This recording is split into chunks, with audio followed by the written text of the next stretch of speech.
Malgré leur interdiction, les marches dites pacifiques initiées par certains partis politiques et organisations de la société civile se sont transformées en hostilités. Plusieurs morts et blessés ont été enregistrés dans la capitale N'Djamena, à Moundou dans le Logone occidental, à Doba dans le Logone oriental et à Koumra dans la province du Mandoul. Cette situation n'a pas laissé indifférent le gouvernement d'Union nationale de transition dirigé par Saleh Kebzabo. Mesurant l'ampleur de l'événement qui a dégénéré, le chef du gouvernement a organisé une conférence de presse en présence des ministres en charge de la défense, de l'administration du territoire, de la justice, du porte-parole du gouvernement, ministre de la communication et du ministre secrétaire général du gouvernement. Une conférence qui a permis au premier ministre chef du gouvernement, Saleh Kebzabo, d'informer et d'édifier les Tchadiens sur les tenants et aboutissants de ces événements douloureux. Soucieux de la sécurité des concitoyens et de leurs biens, le gouvernement, par l'entremise du Premier ministre de transition Saleh Kebzabo, a instauré un couvre-feu de 18h à 6h du matin. Et ce, à compter du jeudi 20 octobre 2022, dans 4 provinces du pays où les violences sont signalées. Selon le chef du gouvernement, Saleh Kebzabo, cette mesure permettra de restaurer l'ordre public dans les zones concernées et partant dans l'ensemble du pays. De même, les gouverneurs des provinces de N'Djamena, du Logone occidental, du Logone oriental et du Mandoul sont instruits pour faire régner l'ordre dans leurs circonscriptions administratives. Couvre-feu étant instauré, quitte aux populations de respecter scrupuleusement cette mesure en vaquant à leurs activités quotidiennes jusqu'à 18h.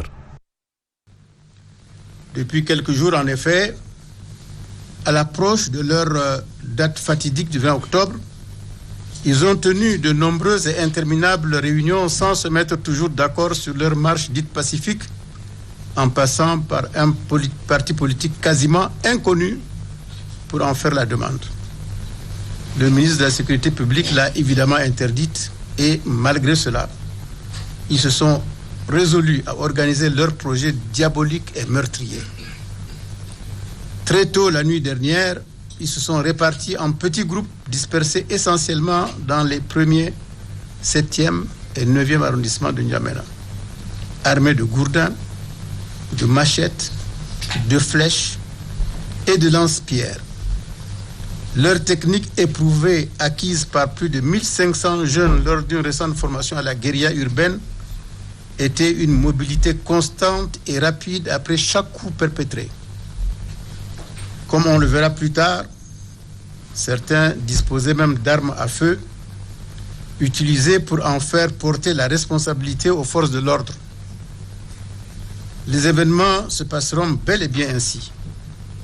Ces insurgés portent la lourde responsabilité d'une 50aine de morts et près de 300 blessés, surtout à N'Djamena, mais aussi à Moundou, Doba et Koumra. Des morts de trop pour assouvir la soif du pouvoir de M. Succès Masra et de M. Yaya Dilo.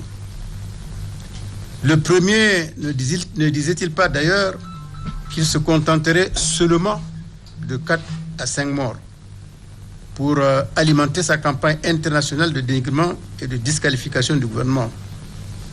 Est-ce cela la démocratie dont ces ambitieux se réclament sournoisement auprès de leurs partenaires étrangers? Ceux-ci acceptent-ils que leurs protégés s'emparent du pouvoir par une insurrection populaire dont le prix se compte par dizaines de morts innocentes et embrigadées dans un schéma qu'ils ignorent totalement parce que sous le coup de drogue et d'alcool frelaté que leurs maîtres leur font consommer avant chaque opération? Le gouvernement de la République ne laissera plus que des individus de ce genre mettent à mal la sécurité des citoyens au point de porter atteinte à leur vie ou qu'ils portent atteinte aux institutions de la République.